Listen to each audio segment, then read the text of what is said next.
بسم اللہ الرحمن الرحیم۔ شروع اللہ کے پاک نام سے جو بڑا مہربان اور نہایت رحم کرنے والا ہے۔ میرے پیارے بہنوں اور بھائیوں، السلام علیکم۔ آج میں آپ کے ساتھ ایک ایمان افروز واقعہ بیان کرنے جا رہی ہوں۔ ویڈیو کو شروع سے لے کر اینڈ تک لازمی سنیے گا تاکہ آپ لوگوں کو بھی ایمان کا پتہ چل سکے۔ اللہ تعالیٰ نے عورت کو مرد کے لیے پیدا کیا اور اللہ نے دونوں کے لیے ضابطہ مقرر فرما دیا اور دونوں کو ان کے مقام کے بارے میں بتا دیا گیا۔ کہتے ہیں کہ انسان اگر اپنے اصلی مقصد پر قائم رہے تو وہ فرشتوں سے بھی اعلیٰ ہے، لیکن اگر وہ اپنے اصلی مقصد کو بھول کر نفس و شیطان کی پیروی کرے تو جانوروں سے بھی بدتر ہے۔ اسی طرح عورت کے لیے بھی اللہ تعالیٰ نے ضابطہ مقرر فرمایا ہے۔ جب عورت اس ضابطے سے ہٹ کر زندگی گزارتی ہے تو پھر وہ فتنوں کا سبب بنتی ہے، اور اس طرح کی عورتوں کو شیطان نے اپنا دوست کہا ہے۔ ایک روایت میں آتا ہے کہ نبی کریم صلی اللہ علیہ وآلہ وسلم کا فرمان ہے، جب عورت کو پیدا کیا گیا تو ابلیس نے اس سے کہا کہ تو میرا آدھا لشکر ہے اور میری رازگاہ ہے، تو میرا ایسا تیر ہے کہ میں جب بھی چلاؤں گا نشانے پر لگے گا۔ استغفر اللہ۔ اس کا مفہوم یہ ہے کہ عورتیں ایک مرد کے لیے شدید ترین فتنہ ہے۔ کہتے ہیں کہ عورت شیطان کا ہتھیار ہے، اور بنی اسرائیل میں پہلا فتنہ بھی عورت سے شروع ہوا، اور شیطان عورت کے ذریعے گھروں کو برباد کر دیتا ہے۔ آپ صلی اللہ علیہ وآلہ وسلم نے فرمایا کہ دنیا سے بچو اور عورت سے بچو۔ بلا شبہ بنی اسرائیل میں اولین فتنے کا سبب عورتیں ہی تھیں۔ یہی سبب ہے کہ مردوں عورتوں کو اپنی نظریں نیچی رکھنے کا حکم دیا گیا ہے اور بطور خاص عورتوں کو پردے کا حکم ہے۔ اس کی یہ بھی وضاحت کی گئی ہے کہ کوئی بھی مرد کسی اجنبی عورت کے ساتھ تنہائی اختیار نہ کرے، کیونکہ اگر وہ ایسا کرے گا تو ان دونوں کے درمیان تیسرا شیطان ہوگا جو انہیں بہکائے گا اور وہ بالآخر دھوکہ دے کر برائی میں مبتلا کر دے گا۔ آج کل انسانوں نے اللہ کے بتائے ہوئے ان احکام کو چھوڑ دیا ہے۔ نہ تو پردے کا احترام باقی رہا اور نہ ہی مرد عورت کے میل ملاپ کو برا سمجھا جاتا ہے۔ یہ اسی کا نتیجہ ہے کہ آج گھر سے بھاگنے والی لڑکیوں کی تعداد میں اضافہ ہو رہا ہے۔ زنا عام ہو چکا ہے۔ آئے دن طلاق یافتہ عورتوں کی تعداد بڑھ رہی ہے۔ بہت سے گھرانے ٹوٹ پھوٹ کا شکار ہیں اور عورتوں کے فتنوں میں دن بدن اضافہ ہوتا جا رہا ہے۔ شیطان اپنی محنت میں لگا ہوا ہے اور یہی شیطان کا سب سے پسندیدہ کام ہے کہ میاں بیوی کے درمیان جدائی ہو جائے اور گھر برباد ہو جائے۔ ناظرین، آج کل کی عورتیں بھی مغرب کی اندھی تقریب میں مصروف ہیں۔ جب ان کو کہا جاتا ہے کہ پردہ اختیار کرے تو ان کی طرف سے عجیب و غریب سوالات سننے کو ملتے ہیں۔ یہ سب اس وجہ سے ہے کہ دین کا علم نہ ہونے کے برابر ہے۔ گھروں میں ٹی وی اور انٹرنیٹ لگا ہوا ہے، نماز کی پابندی نہیں ہوتی، تلاوت ہم سے چھوٹ گئی ہے اور جو کچھ ٹی وی اور انٹرنیٹ پر دیکھا جاتا ہے وہی گھروں میں کیا جاتا ہے۔ ایسے حالات میں مرد بیچارہ کیا کرے؟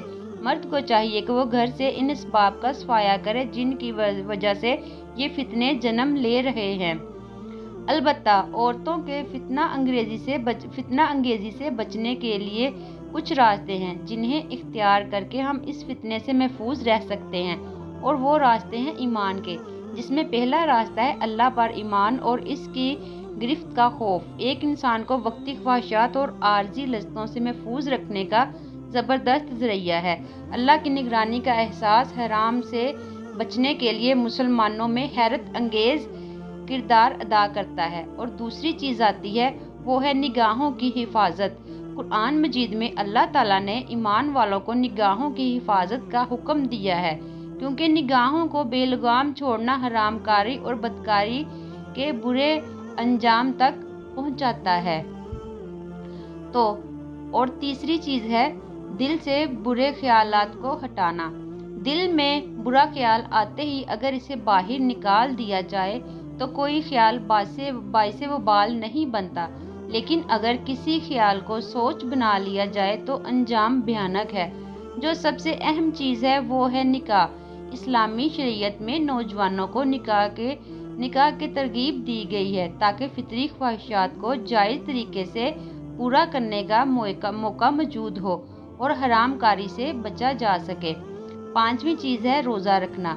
اگر نکاح کی طاقت نہ ہو تو رسول اکرم صلی اللہ علیہ وسلم کی حدیث ہے، عبداللہ بن مسعود سے روایت ہے کہ ہم سے رسول اللہ صلی اللہ علیہ وسلم نے فرمایا، اے جوانوں کی جماعت، تم میں سے جو شادی کی طاقت رکھے اسے نکاح کر لینا چاہیے، کیونکہ یہ نگاہ کو پست رکھنے اور شرمگاہ کی حفاظت کا باعث ہے، اور جو نکاح کی طاقت نہیں رکھتا اسے روزہ رکھنا چاہیے، کیونکہ وہ خواہشات نفسانی کو توڑ دیتا ہے۔ چھٹی چیز ہے بری صحبت سے پرہیز۔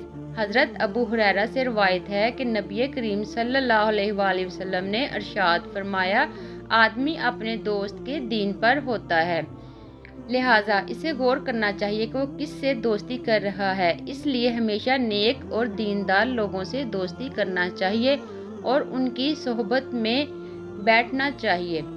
7ویں نمبر پر ہے فتنے کی جگہوں سے دوری۔ اپنے دین کی حفاظت کے لیے ہمیں ان تمام مقامات اور اشیاء سے دوری اختیار کرنی چاہیے جو فتنہ فسادات کا باعث ہے۔ بازار سے، میگزینوں سے، رسالوں سے، حیا سوز فلموں، ٹی وی چینلوں اور انٹرنیٹ کی ویب سائٹس اور اشتہارات وغیرہ سے ہمیں بالکل پرہیز کرنا چاہیے، کیونکہ آج کل سوشل میڈیا دنیا کا سب سے بڑا فتنہ بن چکا ہے جو ہمارے لیے ایک المیہ ہے۔ 8ویں نمبر پر ہے گھروں میں تلاوت قرآن اور نفلی عبادات۔ جب ایک شخص نے اپنے گھر میں قرآن مجید کی تلاوت اور نفلی عبادات کی تو اپنے گھر سے باہر بھی انہی نیکیوں کو یاد کرے گا اور اس کے ذہن اور دماغ میں برے خیالات اور وسوسے پیدا نہیں ہوں گے۔ اس کے برخلاف اگر کوئی شخص اپنے گھر کی دیواروں پر ناچنے گانے والوں کی تصاویر آویزاں کرے گا یا اپنے کمپیوٹر، موبائل اور البم میں ان کے فوٹو رکھے گا تو ظاہر ہے ان کے دل دماغ پر انہی گندگیوں کا عکس ہوگا۔ نمبر 9 ہے وقت کا مفید استعمال۔ وقت اللہ کی عظیم نعمت ہے جس کی قدروانی سے اکثر لوگ محروم ہیں۔ نبی کریم صلی اللہ علیہ وسلم کا ارشاد ہے کہ 2 نعمتوں کے بارے میں اکثر لوگ گھاٹے کا شکار ہیں، ایک صحت اور دوسرا فراغت۔ وقت کبھی بھی رکتا نہیں ہے، اگر ہم نے اس کا مفید استعمال نہیں کیا تو ظاہر ہے کہ وہ فائدہ ضائع ہوگا جو ہم کو وقت کے لیے مفید استعمال لینا چاہیے۔ تو اس لیے 10ویں نمبر پر ہے آخرت کی نعمتوں کو یاد رکھنا۔ جب کسی دنیاوی عورت کے متعلق دل میں برے خیالات پیدا ہوں اور حرام کاری کا وسوسہ آئے تو اس وقت ہمیں جنت کے ان محلات اور حسین ترین حوروں کو یاد کرنا چاہیے جو صرف نیک لوگوں کو ملیں گی۔ ان حوروں سے اس برائی سے بچنے کی صورت میں ملنے کا سچا وعدہ ہمارے پاس موجود ہے، اور یہ بھی یاد رہے کہ حوروں کی نعمت دائمی ہوگی، جبکہ دنیاوی لذت کا انجام چند منٹ کے بعد حسرت، افسوس اور ندامت کے سوا ہمارے لیے کچھ نہیں ہوتا۔ مختصر یہ کہ جس طرح بیوی اور اولاد کی جسمانی تربیت ضروری ہے، اسی طرح علوم اور اصلاح کے طریقوں سے ان کی روحانی تربیت اس سے زیادہ ضروری ہے۔ اس میں ہمیں کسی بھی قسم کی کوتاہی نہیں کی جانی چاہیے، حالانکہ بہت سے لوگ اس کو ضروری ہی نہیں سمجھتے۔ وہ اپنے گھر والوں کو نہ کبھی دین کی بات بتلاتے ہیں اور نہ کسی برے کام پر ان کو روک ٹوک کرتے ہیں، بس ان کا حق صرف اتنا سمجھتے ہیں کہ ان کو ضروریات کے مطابق خرچ دے دیا جائے اور سب کو دوش کر دیا جائے، حالانکہ قرآن مجید میں فرمایا گیا ہے کہ اے ایمان والو، اپنے آپ کو اور اپنے گھر والوں کو دوزخ کی آگ سے بچاؤ، یعنی اپنے گھر والوں کو بھلائی یعنی دین کی باتیں سکھلاؤ۔ اللہ تعالی ہم سب کو معاف کرے اور ہمیں ان ساری باتوں پر عمل کرنے کی توفیق عطا فرمائے۔ اگر آپ لوگوں کو ویڈیو اچھی لگی ہے تو آپ لوگ میری ویڈیو کو لائک کریں، اور جنہوں نے ابھی تک میرے چینل کو سبسکرائب نہیں کیا کائنڈلی وہ میرے چینل کو سبسکرائب کر لیں۔